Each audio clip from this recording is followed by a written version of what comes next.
and welcome to the second installment of the New Voices, Voices for Resilience podcast. I'm your co-host, Rene Sparks. I'm based in Cape Town, South Africa, and I'm a health professional and a senior New Voices Fellow. It gives me great pleasure to introduce my co-host, Taha Sabri, and our wonderful and amazing guest that's joining us today, Elijah Addo. So over to you, Taha. Hello, everyone. Thank you, Rene. My name is Taha Sabri. I'm a doctor working in mental health in Pakistan. I run an organization called Taskeen, which is a mental health nonprofit. I would like to introduce Elijah. It gives us great pleasure to welcome Elijah Addo.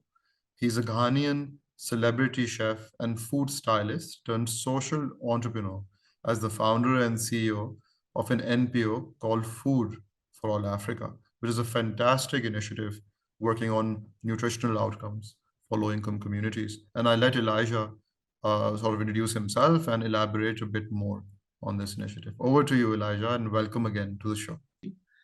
And I'm glad we together through the New Voices Fellowship being able to use platforms like this to impact. So as indicated, I am called Chef Elijah Addo.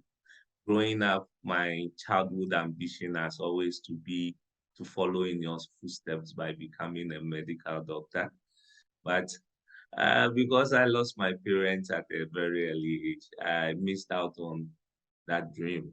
However, I still call myself the doctor in the kitchen. And I'm sure being people who work in the health sector, you know that as a chef, I'm a doctor in the kitchen. I also wear the white jacket, just as those of you in the medical field. Yeah. Thank you so much, Elijah. Thank you so much. So Elijah, when we talk about the work, especially when we focus on food for all Africa, so how would you describe its main sort of aims and objectives and the approach that it's taking? So thank you very much. When you look at the food supply chain across the world, it's not as though the world is not producing enough. The world is producing enough food. However, due to inefficiencies within our food supply chain, a lot of food is being wasted along the supply chain. We live in a world where over 50% of food goes to waste. And if you narrow it down to sub-Saharan Africa, it's even more devastating due to the nature of our agri and food supply chain. However, for me, happening to become a chef, I happened to work in a restaurant that was in a hotel in the heart of Accra. And one day came into contact with a mentally challenged man who picked leftover foods from the trash bin of the hotel. He goes onto the street to feed his colleague mentally challenged. And out of curiosity, as a young boy of about 22 years who happens to be a chef, seeing this mentally ill man pick leftover foods every day to feed his colleague, I was tempted to ask him, why do you do that? Why don't you know your colleagues on the street will fall sick by providing them the food from the trash bin? And his response to me was, if he doesn't do it, who will? Immediately, that response didn't mean anything to me. By giving my background that I lost my parents at a very tender age, and I was the only boy among 3 sisters. And at a young age where I was schooling, I was equally working to feed and support my younger sisters. I understood right there and then that there's a lot that at least I could do to help. And I could start at least by not letting my colleagues in the hotel throw away the leftover foods. So I spoke to my boss and he agreed. So we started giving it to him by not throwing away the leftover from the buffet. Then my boss told me Elijah, you can speak to the nearest psychiatric hospital. You can speak to the nearest orphanage so that at least all that we do get from our events and buffet, instead of us throwing it away, we can connect it to the vulnerable communities. And that was how it started for me in 2011. So I started Chefs for Change Ghana Foundation with the objective to basically support vulnerable organizations and vulnerable people with food along our supply chain. And unfortunately or fortunately, my interest in cooking for hotels and restaurants at a point dropped. So I had to fully focus and realizing that food waste was not just limited to the hospitality sector. And that was how in 2015, we started West Africa's first and largest food support center in Ghana by creating efficient and sustainable means of nutrition for low-income and vulnerable families and communities through food banking, farming, and then as well vocational support to vulnerable communities. And today, that is how come Food for All is working on a Ghana without hunger through food recovery and redistribution. Thank you so much, Elijah, for sharing some of those insights with us. I think for me, you've answered a little bit around why you're doing what you're doing. But I suppose I wanted to know what drives you, because you were coming from a space where you were a chef and now you started this organization. How do you continue to do exactly what you're doing now without wanting to kind of go back to that space? Thank you very much. So first and foremost, I am inspired by the fact that my late mom will be happy wherever she is, seeing me do what I do. Growing up, I told you I wanted to be a medical doctor. That was also what she was happy to see me do. But at age 12, losing her, I remember the moment I usually spend with her was always in the kitchen. And as the only boy, I get to taste the food she cooks in the kitchen before anyone else in the house gets that opportunity. So becoming a chef was basically to fill that void as a young man, boy who has lost his mom, and it's just to fill that empty void. And I'm always inspired knowing she's happy that his son is working with food. And that's, for me, is the inspiration for becoming a chef. Then as well, when it comes to using food to support vulnerable people, the main inspiration was from the mentally ill man.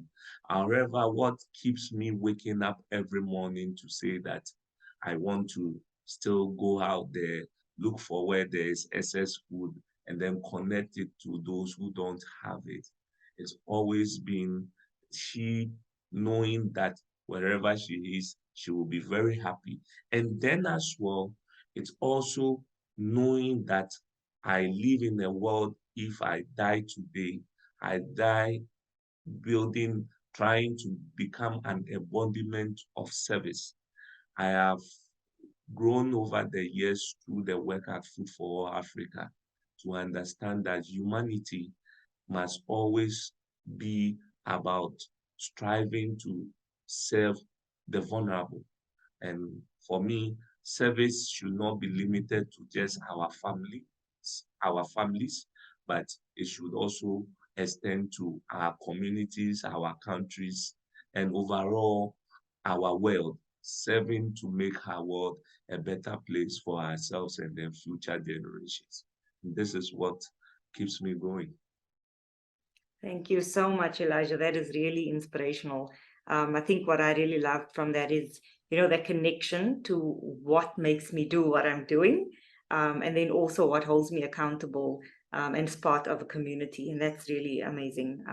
I hope that those listening to us will tap into that for themselves as well. Thank you so much.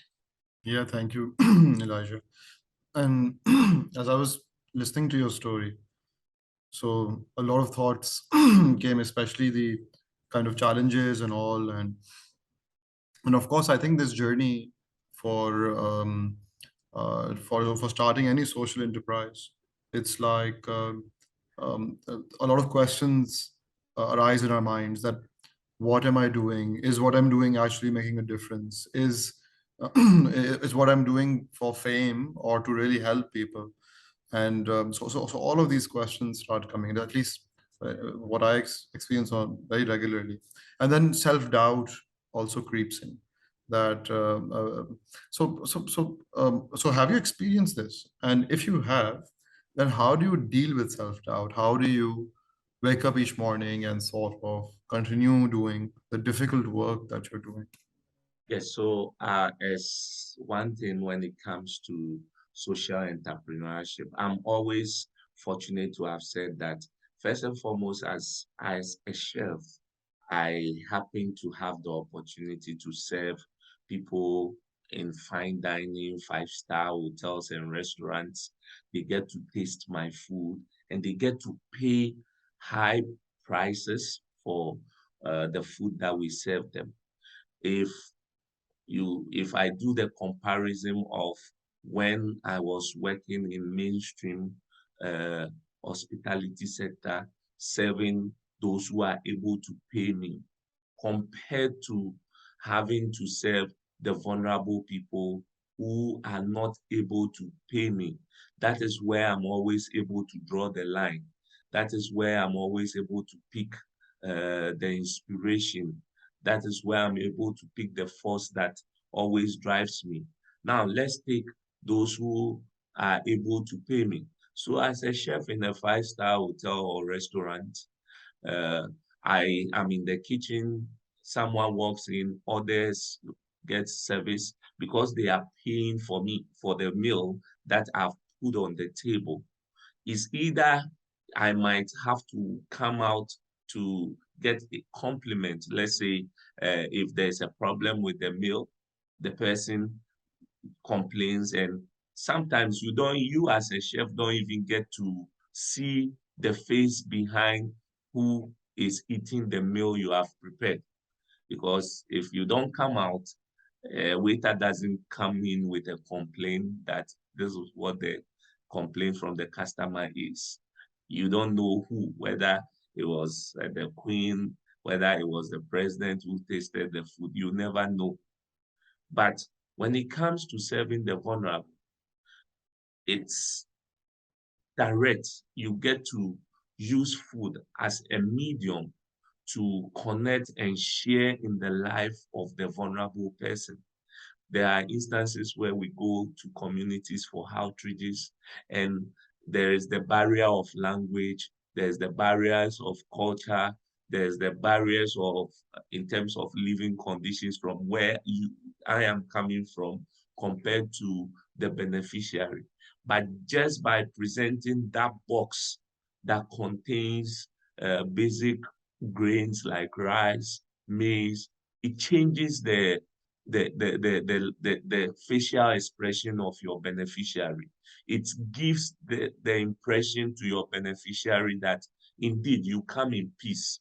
Indeed, you are there to listen to them.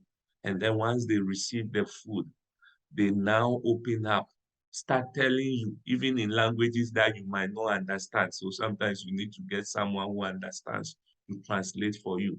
And you get to hear the stories of, in spite of their challenges, what keeps them going. And for me, that serves as the divide between being a mainstream business person and then being a social entrepreneur. And I've been a social entrepreneur since 2015.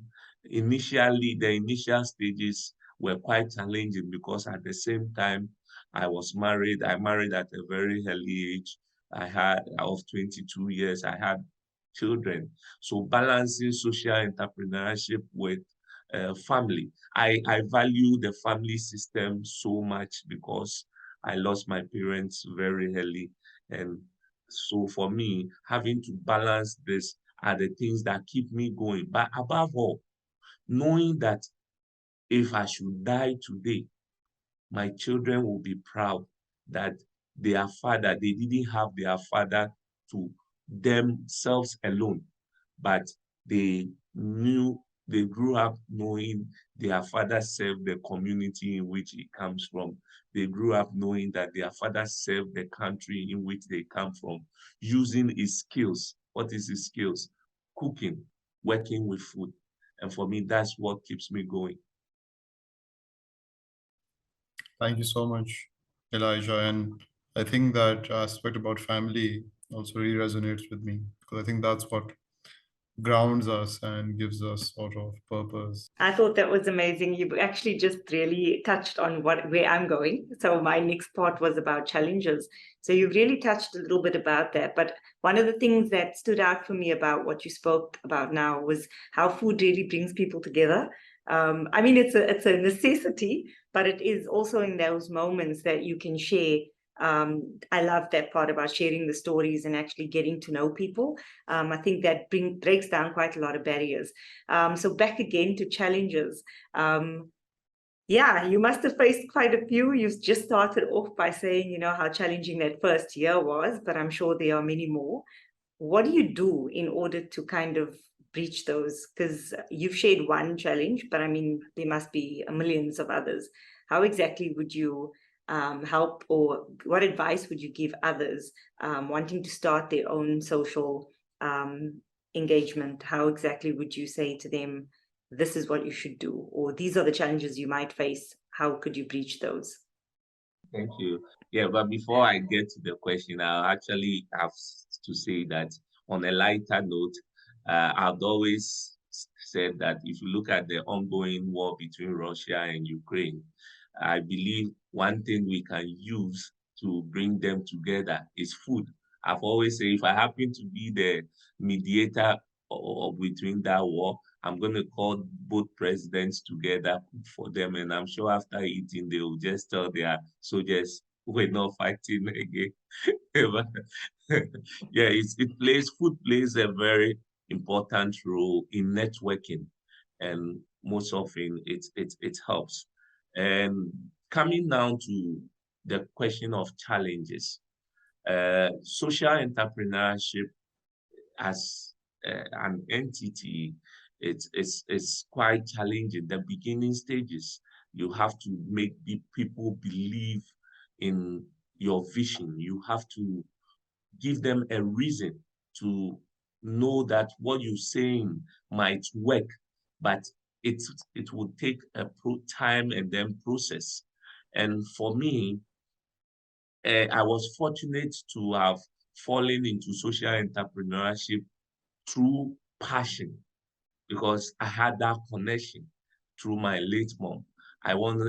My passion was to make sure she is happy wherever she is, seeing me doing what I am doing in the land of the living. And that was the passion for me. But when the organization started growing, it now became more of putting in place the necessary structures, the necessary processes to ensure that the organization can thrive. And if you have to do that, what it means is that you have to bring in other like-minded people from your board, your team. And how do you know whether they are like-minded? It's like running a church. Why will people wake up and then go to this particular church? Because they believe in what the pastor is saying. It's not even about what the Bible the pastor is using. So as I see being a social entrepreneur as such, because you need to be able to convince people to fall in love with what you pushing them along. And for me, I was quite fortunate to have still used food as a network to bring young people. For instance, if in 2015, when things were quite challenging because I had to resign from my regular chef job that was providing me the resources to run the charity, and I had to think about how can I get support to run the organization. Then I remembered October 16th is World Food Day. So I went on Facebook, started posting. On October 16th, we're going to break the Guinness World Record for the longest charity dining table in the world. I wrote to Guinness and they said, okay, you can go ahead. And then just by that posting, I had almost in a day, I had almost 10 young people with different skills saying that, wow, this is a good idea. We can do it. We are part of it. We want to be part of it. And so we started the campaign. And we started the campaign somewhere from April. By August, September, towards October, I had a team of young volunteers from the ages of about 17 to about 35, almost 120 across the whole country. And we were able to mobilize resources. So on World Food Day 2015. Thank you so much. That was so inspiring. I mean, all I heard now was dream big. And even if you don't reach there, you fall somewhere. I mean, so it's like dreaming for the stars, but you get somewhere in between. That was really amazing. I hope that whoever's going to be listening to this will take heart of that as well. But also, I love the fact that you said it starts with passion and then finding the right people. So collaboration. So I hope whoever listens to this will hear those same things, and clearly communication as well. So you need to communicate that vision. Absolutely awesome, Elijah. I enjoyed that. Taha? And just building on that, all this work, all this effort, and working in this environment of uncertainty and the magnitude of the problem, hunger is not going anywhere anytime soon. And of course, dealing with all of this must be extremely stressful as well. It must have an impact on your own well-being, on psychological well-being. And I'm sure you must have seen other activists and development experts undergoing similar struggles. So what works for you? How do you manage the stress, the sort of emotional aspect of the journey? And in a way, what helps you be resilient in the face of these challenges? What activities, what relationships, what sort of places, maybe? So we would love to learn more about that. In the initial stages of the journey, I found it very difficult to strike a balance between taking care of myself and the organization. And with time, I looked at what amazing people across the world are doing and how they are able to balance that. I was fortunate to have a mentor who happens to be one of the directors of RAP. RAP is the Waste Resource Management Organization of UK. In 2017, Dr. Richard Swannell became my mentor, and I studied his life. I was able to see how, on several occasions, he opens up to me. And one day I asked him, Doc, how are you able to balance running a global organization and then family? And he said to me that you just have to know when it's time for work and when it's time for family and when it's time for you to have even your private life. So uh, I I tried. I'm still trying, and I can say that for the past 2 years since the onset of COVID, what I've put in practice is to always know when I'm getting to that age and immediately withdraw myself, just like the tortoise. Let's use the tortoise for an example. The tortoise rises up, start moving. As it moves and sees danger or senses anything that it thinks can break it, what it does is it just withdraws into its shell. And then when everything is smooth, it seems the environment is okay. It comes out and move on again. I love the story of the tortoise. I was thinking now, yes, it retreats, but also it keeps its pace, right? So you get there slow and steady, and you'll get there. That's fantastic, as an example. And I really love the fact that you sharing about having balance. We hear this often, but very often we find ourselves right back where we started, and sometimes even burnt out and tired. But it's through interactions like this that actually gives us that extra passion. So thank you very much for sharing that with us. I can feel that warmth, and I thank you for that. I think for me, as we're wrapping up the conversation, I think it would just be really wonderful to hear from you, given all the work you do and the space that you are and the current climate. You spoke about the war, you spoke about Her Majesty's passing. What is it that you need to continue the work that you're doing? I mean, you spoke about people earlier, and you spoke about, sharing that vision. But what is it that you would need to see Food for All progress in the next 5 to 10 years, to even reaching more people? What would you need?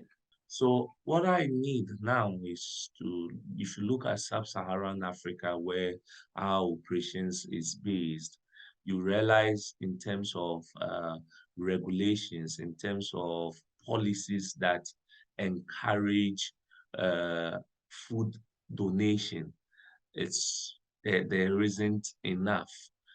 If I limit it down to Ghana currently, the only provision in our food laws for food donation is in the Food and Drugs Authority, and it's just a clause. And so for me, it's more about what I need is to be able to build more partnership with different stakeholders, both academia, both industry, and to come up with policies that really would drive stakeholders within the supply chain to be able to not just think about making money, but connecting assets. Because like Taha earlier said, the poor and angry would always have with us. Today, we find ourselves working.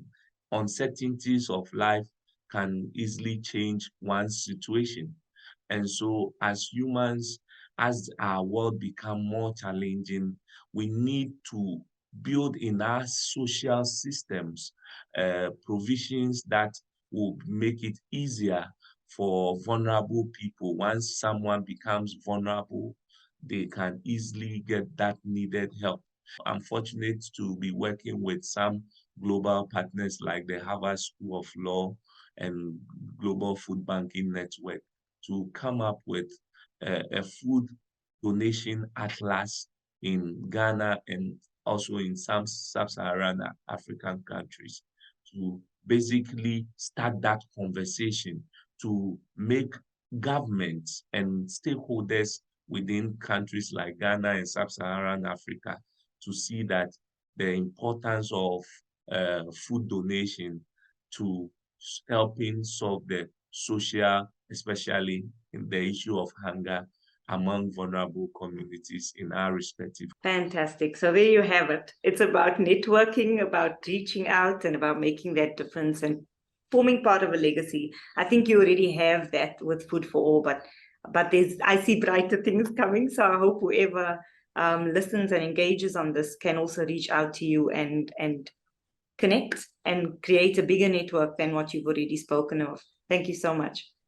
Yes, thank you, Elijah. And I think thank you for so much for sharing your wisdom with us. And as a sort of final message, what would you like other people who are fighting similar battles, who are doing similar things, or who are planning to initiate similar activities? What are like one or two things would you like? Know that whatever vision you are working on, it is very important to partner, create partnership, create rooms for partnerships, our world will become a better place if with the little that we're doing in our own small corners, we are able to join forces. That is where we are able to scale our impact. You earlier indicated we should ask ourselves what we are doing. Is it for fame, or is it about service to our community, our country, and then the world as a whole? And then once you're able to get that, open up, partner with others, and then create that needed impact to help save our world for the future.